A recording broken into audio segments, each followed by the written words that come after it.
Welcome back, guys. Sorry for such a long wait. I've had a crazy weekend and I don't want to talk about it. But what we want to show you today is the card that you guys picked, or the Pokemon that you guys picked.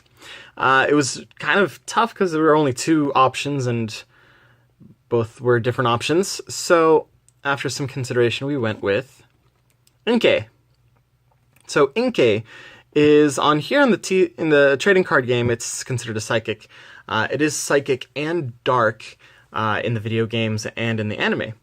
So Inkay, Inkay is a little tough to read. There we go. You have to actually flip it upside down. Well, or on its side in this case. Inkay is a squid.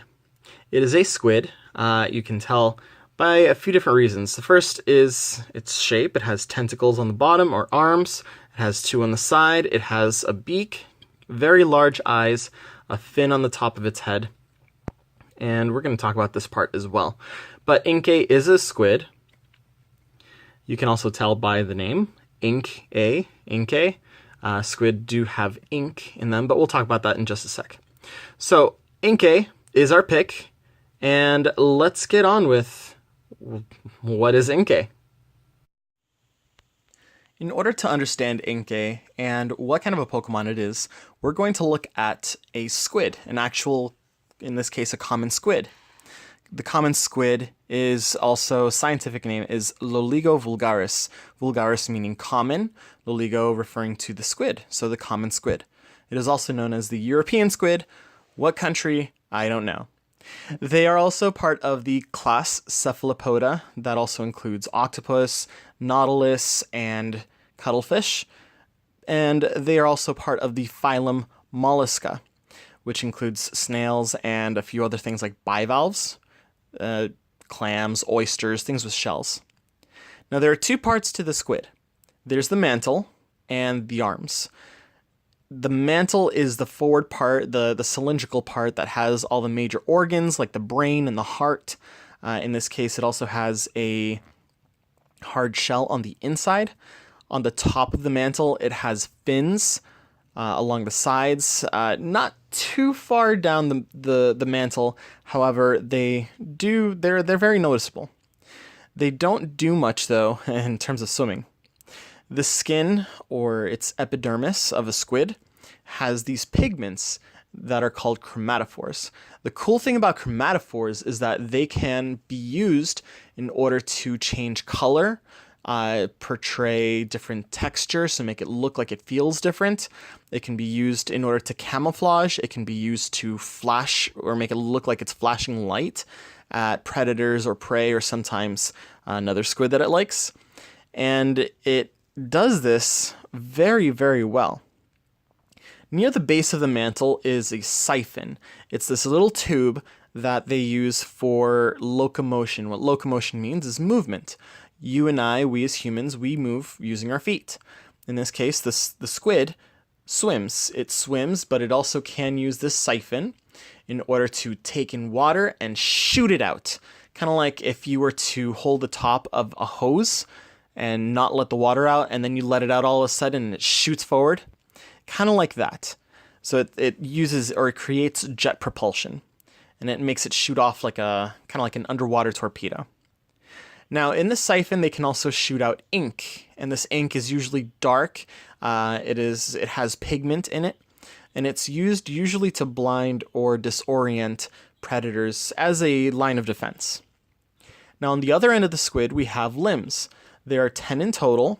8 are arms, or considered arms. They're short, and they have 2 long tentacles. And these tentacles have a few different purposes. The first purpose is that they use it in order to hunt. Usually, squid hunt fish. And they have these little sticky pads at the end of the tentacles in order to catch those fish and bring it into its mouth. They can also use their tentacles for mating.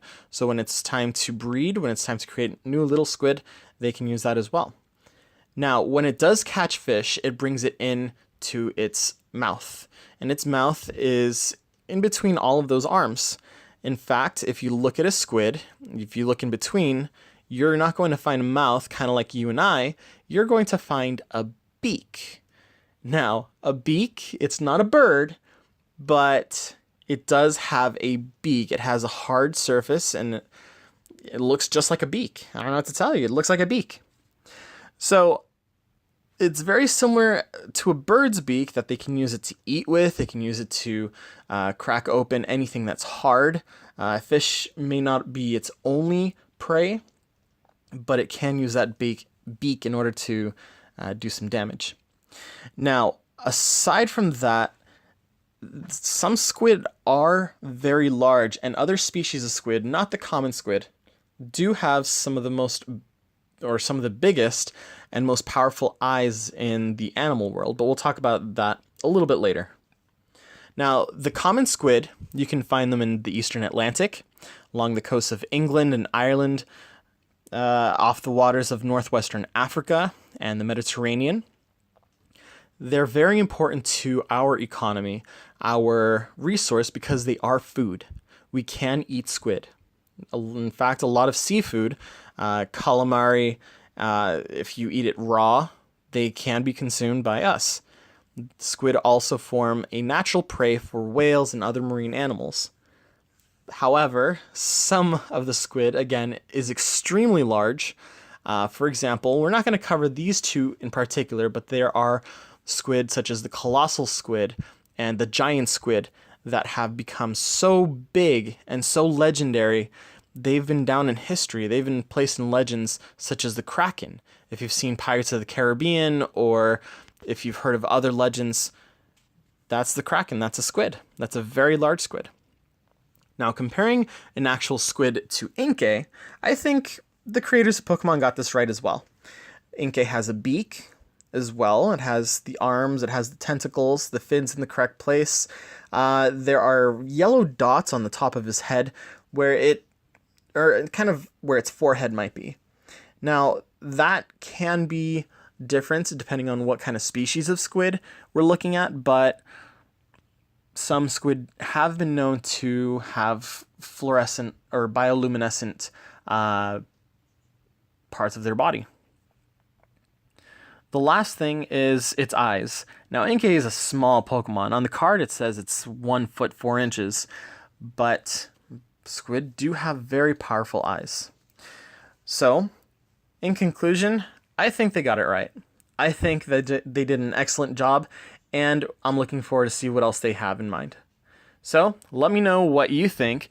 Please leave your comments down below, hit the subscribe button, give me some feedback, and let me know how we're doing. Keep in mind, we have another video coming soon, so make sure to look at and vote for what Pokemon you think we should do next time. Until then, Pokemon Wildlife out.